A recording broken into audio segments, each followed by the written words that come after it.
Hello दोस्तों, क्या हाल चाल। मैं भी बलराम शर्मा एक बार फिर आप लोगों का स्वागत करता हूं आपके अपने इस परिवार ऑफिशियल वीआईपी क्लासेस में। दोस्तों आज लेकर आया मैं 12th class UP plus CBSE के लिए ऑटम की क्लास नंबर 3 जिसमें हम बात करेंगे बेहतरीन से उस टॉपिक्स के बारे में जहां से न्यूमेरिकल्स आपके काफी सारे फंसेंगे। ठीक है, देखें जरा बात करते हैं आज की क्लास में। लास्ट क्लास मैंने आपको बता दिया था बोहर की प्रॉपर्टीज क्या क्या होती हैं।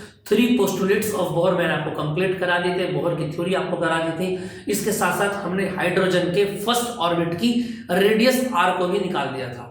क्लियर बात समझ में आ रही है? चलें अब आगे की बात को स्टार्ट करते हैं। देखिए आर की अगर हम बात करें, रेडियस हमने निकाल दिया था।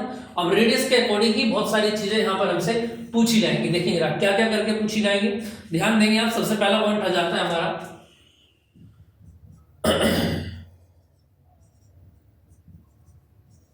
Velocity of electron. समझ में आ रही है बात? किसी भी इलेक्ट्रॉन की वेलोसिटी निकालनी है कहां पर? इन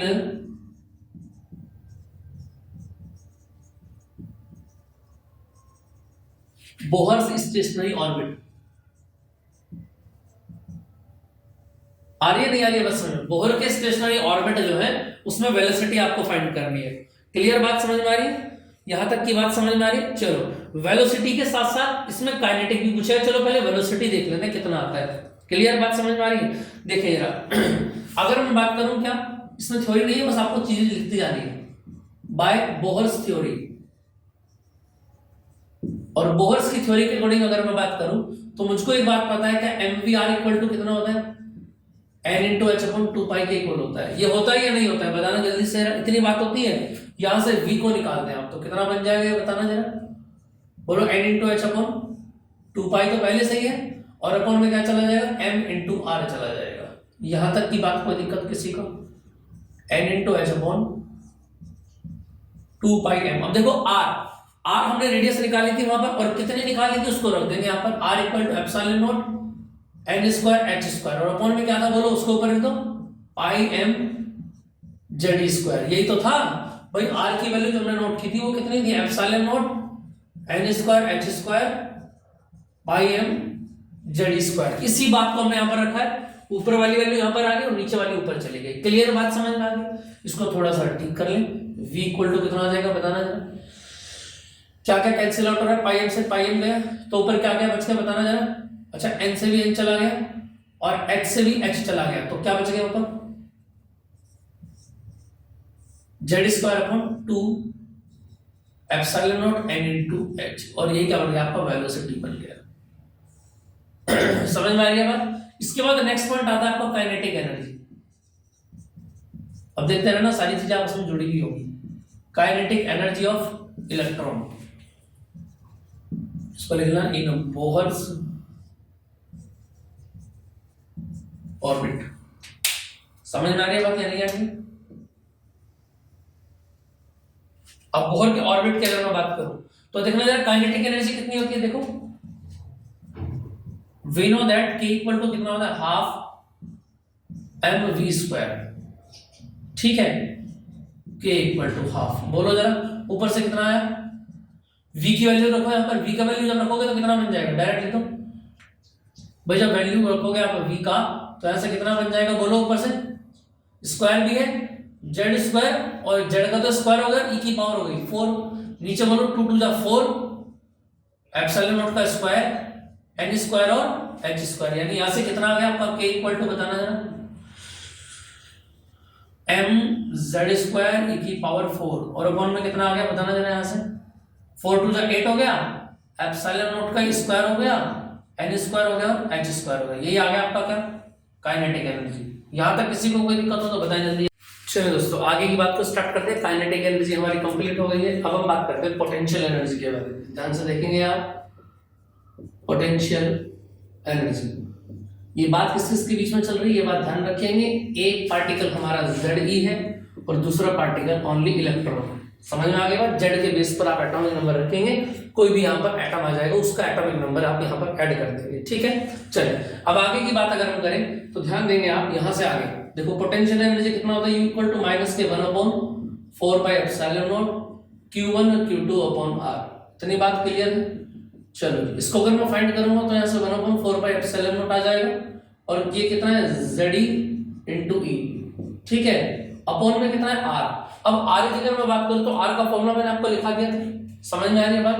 R का फॉर्मूला कितना लिखा था मैंने आपको, देखना जरा, डायरेक्ट रख दो epsilon not n square h square, ठीक है, और पाई m ई स्क्वायर। क्लियर बात समझ में आ रही है कि नहीं आ रही है? ठीक है, ये तो था। चलो जी, अब इसको अगर आप सोल्व करेंगे तो कितना आ जाएगा, देखना u इक्वल टू कितना बन जाएगा, माइनस के। देखो यार क्या क्या वैल्यू यहां पर आ सकती है, अगर मैं देखूं भाई ऊपर बन गया z स्क्वायर e की पावर 4 और पाई से पाई चला जाएगा, क्या बच जाएगा m, और अपॉन में कितना आ जाएगा बताना जरा, अपॉन में आ जाएगा 4 एप्सिलॉन नॉट का square n square h square, और ये बन गया आपका इक्वेशन नंबर सेकंड। बाकी ये फॉर्मूला किसका हो गया, पोटेंशियल एनर्जी का। ये बात आप याद रखेंगे कि माइनस के z स्क्वायर e की पावर 4m, ठीक है, अपॉन 4 एप्सिलॉन नॉट का square n square h square. अब बात करते हैं टोटल एनर्जी की, ठीक, देखना जरा इससे आगे की अगर मैं बात करूं, total energy E equal to K plus U हो जाता है भैया, समझ में आ रही है कि नहीं आ रही है बात। दोनों एनर्जी की वैल्यू पुट करें और दोनों को ऐड कर दें। अगर के की बात करूं मैं तो के में क्या था बताना जरा, m z स्क्वायर e की पावर 4 अपॉन 8 एप्सिलॉन नॉट का square n square h square, यही तो था के की वैल्यू। और u की वैल्यू ऊपर से रखो, कितना आया, प्लस माइनस माइनस हो जाएगा, और इसको भी थोड़ा सा आगे पीछे कर सकते हैं ना, m z स्क्वायर e की पावर 4 लिख सकता हूं इसको, बाकी ये पूरा का पूरा ऐसे रहेगा 4 एप्सिलॉन नॉट का square n square h square. इतनी बात क्लियर है, यहां तक कोई दिक्कत किसी को? चलो जी एक काम कर लो, देखो जरा इसमें से क्या कॉमन आ जाएगा, m बाहर आ गया, z स्क्वायर e की पावर 4 बाहर आ गया बच्चा, और यहां से आ जाता है 4 एप्सिलॉन नॉट का square n square h square. इतनी बात क्लियर है, यहां तक कोई दिक्कत तो नहीं है किसी को? चलो बड़ी इजी चीजें हैं, कोई दिक्कत देने वाली बात नहीं है। अब यहां से 4 बाहर आ गया तो अंदर कितना बच जाएगा, 1/2, ठीक है, माइनस ये कंप्लीट बाहर आ जाएगा और यहां पर बन जाएगा 1, और देखना जरा 2 1 जा 2, 2 में से बन गया तो कितना बचेगा, 1 बचेगा, और यह आ जाएगा इक्वल टू माइनस के m z स्क्वायर e की पावर 4/2 आ जाएगा ना, और 4 2 से क्या हो जाएगा, 8 हो जाएगा, epsilon not square n square h square. यही फॉर्मूला बन गया आपका e का। इसको बहुत अच्छे से ध्यान रखेंगे, एग्जाम में काफी जगह ये यूज किया जाता है। आ रही है कि नहीं आ रही है बात समझ में, इतनी बात क्लियर है? चलो इससे आगे की बात को स्टार्ट कर देते हैं, देखना जरा। अब इससे आगे की बात को अगर मैं स्टार्ट करूं, देखो यहां से एक बात ध्यान देंगे आप, क्या अगर मैं इसी फॉर्मूले को किसके लिए बनाता हूं, 4 हाइड्रोजन एटम, अगर मैं यही फॉर्मूला हाइड्रोजन एटम के लिए बनाता हूं तो z की वैल्यू कितनी पुट करनी पड़ेगी मुझको, z की वैल्यू 1 पुट करनी पड़ेगी। क्लियर है? अब देखिए जरा, जब z की वैल्यू 1 पुट करेंगे तो वैल्यू कितनी बन जाएगी, यहां से वैल्यू निकालो e इक्वल टू, और ये आ जाएगा माइनस m, z तो 1 हो गया, e की पावर 4 अपॉन क्या आ जाएगा, 8 epsilon not square n square h square. Is that clear? समझ में आ रही है कि नहीं आ रही है बात, जल्दी से बताया जरा। फाइनल फॉर्मूला हमारा e का आ गया, ठीक है। अब इसी से एक फॉर्मूला और बनाएंगे हम, कैसे बनाएंगे देखो जरा। एक फॉर्मूला और होता है e इक्वल टू माइनस के RH अपॉन n स्क्वायर। समझ में आ रही है बात या नहीं, बताना जरा। ये भी एक फॉर्मूला होता है, ये सारे नए नए फॉर्मूला आएंगे, ध्यान रखना। एक फॉर्मूला ये हो गया ऊपर वाला, एक ये हमने बता दिया आपको, समझ में आ रही है बात। अब इससे आगे अगर इन दोनों फॉर्मूले का हम कंपेयर करें, देखना जरा, अगर इन दोनों फॉर्मूले का हम कंपेयर करें तो यहां से क्या वैल्यू निकल के आएगी, बताना जल्दी से जरा। क्या वैल्यू यहां से निकलेगी, देखो जरा, वैल्यू यहां से निकलेगी, अगर मैं यहां से r की वैल्यू निकालना चाहूं, अगर मैं इस r की वैल्यू निकालना चाहूं तो क्या निकलेगी, ऊपर से देखो जरा, वैल्यू निकालो यहां से। भाई इस पूरे n स्क्वायर का स्क्वायर के इक्वल है, ये तो कैंसिल हो गया, r इक्वल टू कितना आ जाएगा बोलो, माइनस से माइनस कैंसिल हो गया, ये बन गया m e की पावर 4 अपॉन और 8 एप्सिलॉन नॉट का स्क्वायर n का स्क्वायर, और h किसके साथ में था, कहां जाएगा, नीचे आ जाएगा, और c भी इसके नीचे आ जाएगा। बताना जरा, ये सारी की सारी वैल्यू किसकी आ गई, r की वैल्यू आ गई, ठीक है। और याद रखना इस r को क्या कहते हैं, this r is known as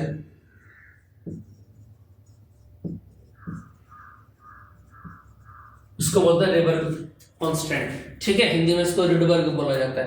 clear बात समझ में आ रही है? इसकी वैल्यू की अगर हम बात करें तो याद रखना R इक्वल टू 1.097 माइनस के 13 मीटर की पावर माइनस 1। समझ में आ रही बात? इस वैल्यू को आप याद रखिए, ठीक है, 7, इसको ठीक कर लेंगे। ये R की वैल्यू होगी, आपको ध्यान रखना, ये एग्जाम में मिलता है, याद रखेंगे इसको। R is known as Rydberg constant. इसका फॉर्मूला कितना होता है? ये इसका फॉर्मूला होता है।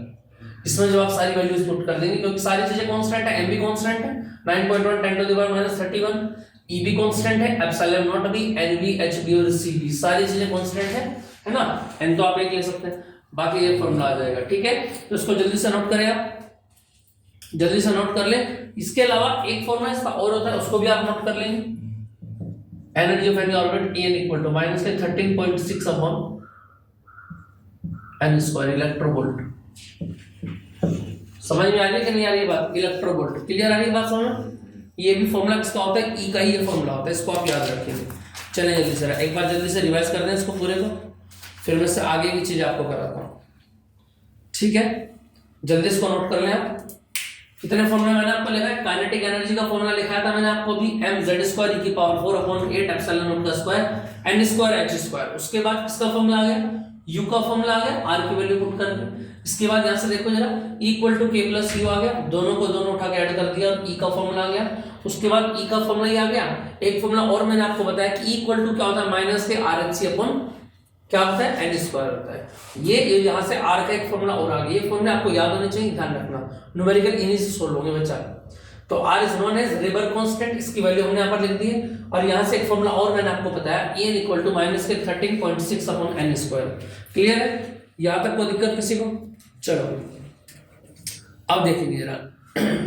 अब एक सवाल आ जाता है आपका, वेव नंबर। क्वेश्चन क्या? हेडिंग यहां से समझ लो। वेव नंबर क्या होता है बताना जरा। वेव नंबर अगर आपसे पूछा जाए तो वेव नंबर क्या होता है? देखो, न्यू बार को वेव नंबर कहते हैं, यानी कि तरंगों की संख्या, न्यू बार। और इक्वल होता है 1/λ की। और ये 1/λ का एक फॉर्मूला और होता है, अभी आगे भी आएगा, r इंटू 1/n1 का स्क्वायर माइनस 1/n2 का स्क्वायर। और इस फॉर्मूला n1 n2 क्या है याद रखना, जब इलेक्ट्रॉन n1 से n2 से n1 में जंप करेगा। समझ में आ रही है बात? यानी n2 क्या होता है? हमेशा अपर ऑर्बिट होता है, ऊपर वाला ऑर्बिट होता है। और n1 क्या होता है? नीचे वाला ऑर्बिट होता है। इतनी बात समझ में आ गई? यहां तक किसी को कोई दिक्कत? जल्दी से सारे फॉर्मूले रिवाइज कर लें, फिर आगे की चीजों को पढ़ना स्टार्ट करेंगे। इतनी बातें क्लियर है? चलो जी, इससे आगे की बात को अगर मैं स्टार्ट करूं, इसका स्क्रीनशॉट लेना चाहे स्क्रीनशॉट ले सकते हैं, बाकी फिर आगे चलते हैं। चलो जी, इतनी बातें आपको क्लियर हो गई होगी। अब देखें आगे की कुछ बातें।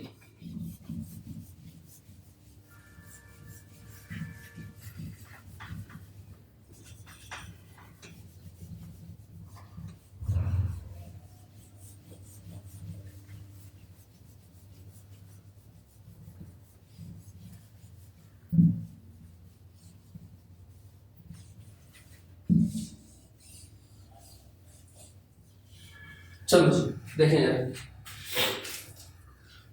अब देखें, आपके स्क्रीन पर कुछ पॉइंट्स आपको दिखाई दे रहे होंगे, इन पॉइंट्स को बहुत अच्छे से देखेंगे। देखें यार, सबसे पहला पॉइंट दिया हुआ है क्या? सबसे पहला पॉइंट क्या दे रखा है इन्होंने? आयोनाइजेशन। आयोनाइजेशन क्या होता है इसके बारे में बात करते हैं। Process of knowing N electron out of an atom, यानी कि आयोनाइजेशन का मतलब क्या? आयोनाइजेशन का मतलब यह है कि ऐसा प्रोसेस जिससे क्या होता है, एटम से इलेक्ट्रॉन क्या हो सकता है? प्रोड्यूस हो सकता है, उसको आयोनाइजेशन कहते हैं। समझ में आ गई बात? चलिए नेक्स्ट पॉइंट को अगर हम देखें तो क्या लिखा हुआ? Ionisation energy. ठीक है, स्क्रीन पर आपको दिखाई दे रहा है आयोनाइजेशन एनर्जी। और इसका मतलब क्या होता है अगर हम पूछे तो, the energy required to knock an electron out of atom, यानी कि एक ऐसी एनर्जी जो रिक्वायर्ड हो किसी भी इलेक्ट्रॉन को एटम के सरफेस से आउटर एरिया में निकालने के लिए, उसी को क्या, अगर एनर्जी है तो आयोनाइजेशन एनर्जी है। अगर प्रोसेस पूछा जाए तो आयोनाइजेशन है। अगर थर्ड पॉइंट आ जाए आयोनाइजेशन एनर्जी, है ना। देखो जरा, अब यही तो ऊपर बताया मैंने आपको, इसको थोड़ा सा कैलकुलेट कर दिया हमने कि इलेक्ट्रॉन जो हम ये मान करके चल रहे हैं इन्फिनिटिव से फर्स्ट ऑर्बिट में जंप कर रहा है। सीधी सी बात है, तो इन्फिनिटिव से जब जंप करेगा फर्स्ट ऑर्बिट में, तो सीधी सी बात यह है कि ई इन्फिनिटिव का मतलब क्या होता है? 0। और E1 कितना होता है? मैंने अभी आपको बताया, देखो E इक्वल टू मैंने आपको बताया है कि माइनस के 13.6 अपॉन एन स्क्वायर होता है। अगर आप फर्स्ट ऑर्बिट की एनर्जी की बात करेंगे तो यहाँ पर एन क्या रखेंगे 1 और यहाँ से आ जाएगा माइनस के 13.6। ऐसे अगर सेकंड ऑर्बिट की बात करेंगे तो 2 बराबर कितना आ जाएगा माइनस के 13.6 अपॉन 2 और 2 का स्क्वायर 4 होता है यानी माइनस के 13.6 अपॉन 4। ये फॉर्मूला याद रखना, बहुत जगह यूज होगा।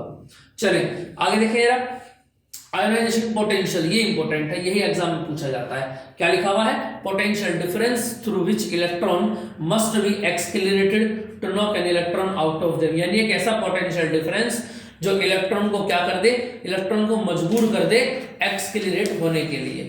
आ रही है कि नहीं आ रही है बात समझ में, देखना यार इतनी बात समझ में आ गई, यहां तक कोई दिक्कत किसी को? चलो जी इतनी बात क्लियर हो गई। अब देखिएगा कुछ पॉइंट्स यहां पर आप देखेंगे, देखिएगा अब एक हेडिंग आपके सामने लिखा हुआ है एनर्जी लेवल। बहुत अच्छे से बातों को समझेंगे, ज्यादा तो आपके सिलेबस में है नहीं, लेकिन आपके सिलेबस में एमिशन और एब्सॉर्प्शन है, ये मैं भी आपको बताऊंगा। देखिए एनर्जी लेवल में क्या बताया गया है, the energy of an atom is the least when its electron is revolving in an orbit closest to the nucleus for which n equal to 1 the lowest state of atom is called the ground state। यानी कहने का मतलब ये है energy level क्या होता है, हर orbit के एनर्जी लेवल अलग अलग होते हैं, ये बात ध्यान रखना। समझ में आ गई बात? यानी कहने का मतलब ये है कि न्यूक्लियस के सबसे पास का ऑर्बिट क्या होता है, डायग्राम में देखो न्यूक्लियस बीच में बना हुआ है प्लस, और इसके पास का सबसे नियर अबाउट क्लोजेस्ट जो ऑर्बिट होगा वो कैसा होगा, पहला ऑर्बिट होगा। समझ में आ रही है बात? और पहले ऑर्बिट की अगर हम बात करें तो n1 इक्वल टू 1 आ गया, और ये बात यहां पर लिखी हुई है, देखना जरा, the energy of an atom is the least when its electron is revolving is an orbit closest to the nucleus, यानी कि ऐसा ऑर्बिट जो बहुत ज्यादा क्लोजेस्ट टू न्यूक्लियस के, और ऐसा कौन होता है, पहली कक्षा होती है फर्स्ट ऑर्बिट, ठीक है। The lowest state of atom is called ground state. अब देखिए डायग्राम में दिखाई दे रहा है आपको, बीच में कौन है, जहां पर नंबर 1 लिखा हुआ है न्यूक्लियस है, और वहां से इलेक्ट्रॉन, वहां इलेक्ट्रॉन कहां से आया, सेकंड ऑर्बिट से आया, ठीक है।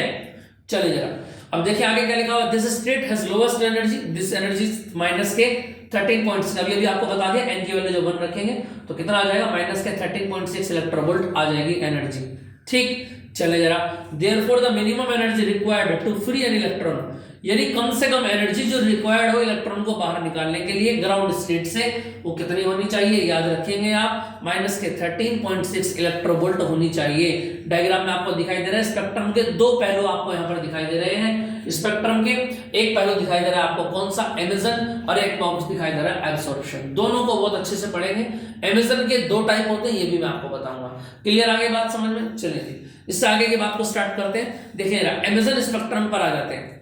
अब एमिशन स्पेक्ट्रम क्या होता है, ध्यान देंगे आप, hydrogen spectrum consist of discrete bright lines a dark background and it is specifically known as hydrogen emission spectrum, यानी कि हाइड्रोजन स्पेक्ट्रम क्या करता है, कुछ ब्राइट लाइंस अपने डार्क बैकग्राउंड पर दिखाता है। समझ में आ रही बात? उसी को क्या बोलते हैं आप, एमिशन स्पेक्ट्रम बोलते हैं। आ रही है कि नहीं आ रही है बात समझ में? देखो एमिशन स्पेक्ट्रम का डायग्राम आपको दिखाई दे रहा है, इस तरीके का एमिशन स्पेक्ट्रम होता है। डार्क लाइंस पर क्या होती है, ब्राइट कुछ लाइंस दिखाई देती हैं। क्लियर है? अब देखो जो स्पेक्ट्रम होता है ये वाला एमिशन स्पेक्ट्रम, वो 2 टाइप का होता है। देखिए आपको डायग्राम दिखाई दे रहा होगा, अगर मैं बात करूं, देखना जरा सामने दिखाई दे रहा है, एमिशन स्पेक्ट्रम के 2 टाइप होते हैं, कॉन्टिन्यूअस होता है और डिस्क्रीट होता है। क्लियर बात समझ में आ रही है? कॉन्टिन्यूअस क्या होता है भाई, कॉन्टिन्यूअस तो एक नॉर्मली होता है, जैसे हमारे पास एक प्रिज्म है और प्रिज्म पर आपने कोई व्हाइट लाइट डाल दी, और वही व्हाइट लाइट क्या होता है, विबग्योर के अकॉर्डिंग अलग अलग कलर्स में डिवाइड हो जाती है। समझ में आ रही है बात? ये हमने देखा है पहले भी, ठीक है। प्रिज्म के ऊपर अगर कोई व्हाइट लाइट, ऑफलाइन क्लास में पढ़ाया था शायद मैंने, जो प्रिज्म होता है, प्रिज्म के ऊपर जब व्हाइट लाइट डालेंगे तो विबग्योर, समझ में आ रही है बात, VIBGYOR, ये विबग्योर है। कलर आपको जानते ही होंगे, विबग्योर का V का मतलब वायलेट होता है, I का मतलब इंडिगो होता है, B का मतलब ब्लू होता है ना, इस तरीके से कलर डिवाइड हो जाते हैं। अब कहने का मतलब ये कॉन्टिन्यूअस हो गया। और सेकंड की अगर मैं बात करूं, डिस्क्रीट 2 टाइप का होता है। कॉन्टिन्यूअस मतलब जो लगातार ऐसे चलता रहेगा, और कॉन्टिन्यूअस में भी 2 टाइप होते हैं, एक तो लाइन स्पेक्ट्रम होता है और एक बैंड स्पेक्ट्रम। ये आपके सिलेबस में, इसको ध्यान से समझेंगे आप। लाइन स्पेक्ट्रम और बैंड स्पेक्ट्रम क्या क्या होते हैं देखिए जरा। सबसे पहले लाइन स्पेक्ट्रम को देखते हैं, क्या लिखा हुआ है, ordered arrangement of lines of a particular wavelength separated by dark space. एक डार्क स्पेस के द्वारा जितनी भी आपकी चमकीली ब्राइट लाइंस हैं उन सबको सेपरेट कर दिया जाए अलग अलग। ये डायग्राम आपको दिखाई दे रहा है, इतनी बात समझ में आ गई। ठीक है, चले अब देखेंगे इधर आगे। अगर मैं बात करूं डार्क स्पेस होता है अलग अलग, ठीक है। इसका कलर डायग्राम भी मैं आपको दिखा देता हूं, देखेंगे आप। ये लो जी आपके स्क्रीन पर आ गया। अब देखेंगे कलर डायग्राम आपको दिखाई दे रहा है लाइन स्पेक्ट्रम का। और यहां पर एक बात आप सोच रहे होंगे क्या, कि जितनी भी कलर्ड लाइंस आ रही हैं उन सब के बीच में क्या होता है, अलग अलग डार्क स्पेस के अकॉर्डिंग उन सभी को अलग अलग डिफाइंड किया जा रहा है यहाँ पर, ठीक है। यही होता है आपका लाइन स्पेक्ट्रम। समझ में आ गई बात। चलिए अब आगे की बात को स्टार्ट करते हैं। दूसरा आ जाता है बैंड स्पेक्ट्रम। बैंड स्पेक्ट्रम क्या होता है, बैंड स्पेक्ट्रम क्या होता है, ध्यान देंगे आप। Continuous bands separated by some dark spaces. जो कंटिन्यूअस बैंड होते हैं वो भी सेपरेट कर दिए जाते हैं, किसके अकॉर्डिंग, डार्क स्पेस के अकॉर्डिंग, जिससे डायग्राम आपको दिखाई दे रहा है। अब इसका कलर्ड डायग्राम भी मैं आपको दिखाता हूं, देखिए आपकी स्क्रीन पर ये रहा। आपको समझ में आ रहा है, क्लियर बात समझ में आ रही है कि नहीं आ रही है ना। तो कलर्ड डायग्राम इसमें भी क्या होता है, कंटिन्यूअस जो बैंड स्पेस सेपरेटेड होते हैं वो डार्क स्पेस के अकॉर्डिंग ये भी क्या हो जाते हैं, सेपरेट किए जाते हैं। क्लियर बात समझ में आ गई। चलो जी नेक्स्ट पर आ जाओ। अब देखिए जरा नेक्स्ट में क्या लिखा हुआ है, एब्सॉर्प्शन स्पेक्ट्रम। क्या लिखा हुआ है, some dark lines in the continuous spectrum. जो कंटीन्यूअस स्पेक्ट्रम हम पढ़ते आ रहे हैं उस स्पेक्ट्रम में जो डार्क लाइंस होती हैं उन्हीं को क्या कहा जाता है, एब्सॉर्प्शन स्पेक्ट्रम कहा जाता है। रिप्रेजेंटेड एब्जॉर्ब्ड रेडिएशन, इनको अलग अलग रेडिएशन के अकॉर्डिंग दिखाया जाता है। आपको स्क्रीन पर दिखाई दे रहा है। अब इसका कलर्ड डायग्राम भी मैं आपको एक बार फिर दोबारा दिखाता हूं, देखिएगा। ये होता है एब्जॉर्प्शन, जो ज्यादा से ज्यादा चीजों को एब्जॉर्ब कर ले वही एब्जॉर्प्शन होता है। क्लियर बात समझ में आ गई। यहां तक कोई दिक्कत किसी को, किसी भी तरह की कोई दिक्कत यहां तक, इतनी बातें क्लियर है, समझ में आ गई बात। तो आज की क्लास में मैंने आपको क्या क्या करा है, ध्यान देंगे आप जरा। मैंने आपको क्या क्या चीजें बताई हैं, देखेंगे आप ध्यान से। क्या क्या मैंने आपको बताया है, एनर्जी लेवल के बारे में बताया, काइनेटिक एनर्जी हमने स्टडी कर ली है, ठीक है। इसके बाद हमने पोटेंशियल एनर्जी और फिर हमने टोटल एनर्जी निकाली, दोनों को ऐड करके, ठीक है बेटा। उसके बाद एनर्जी लेवल भी मैंने आपको पढ़ाए हैं। फिर उसके बाद एनर्जी लेवल के जो टाइप होते हैं, एब्सॉर्प्शन और एमिशन, ये भी कराया है। और एमिशन के भी दो टाइप होते हैं, समझ में आ रही बात, ठीक है। कंटिन्यूअस और डिस्क्रीट के भी दो टाइप होते हैं। लाइन होता है, समझ में आ रही है, और एक बैंड होता है। लाइन स्पेक्ट्रम और बैंड स्पेक्ट्रम के डायग्राम और थ्योरी आप बहुत अच्छे से ध्यान रखेंगे, क्योंकि अक्सर एग्जाम में ये पूछ लिए जाते हैं, ठीक है दोस्तों। मिलते हैं नेक्स्ट क्लास में। एक क्लास और बनेगी इसकी थ्योरी की, और उसके साथ में कुछ शॉर्ट क्वेश्चंस भी मैं लेके आऊंगा इस चैप्टर के, और उसके बाद फिर एक क्लास न्यूमेरिकल की, उसके बाद चैप्टर आपका एंड हो जाएगा, ठीक है दोस्तों। चलो तो मिलते हैं नेक्स्ट क्लास में और अगले कुछ बेहतरीन टॉपिक के साथ, ठीक है। तब तक आप रिवाइज करिए और आप अच्छे से अपनी तैयारी कीजिए, ठीक है दोस्तों। जय।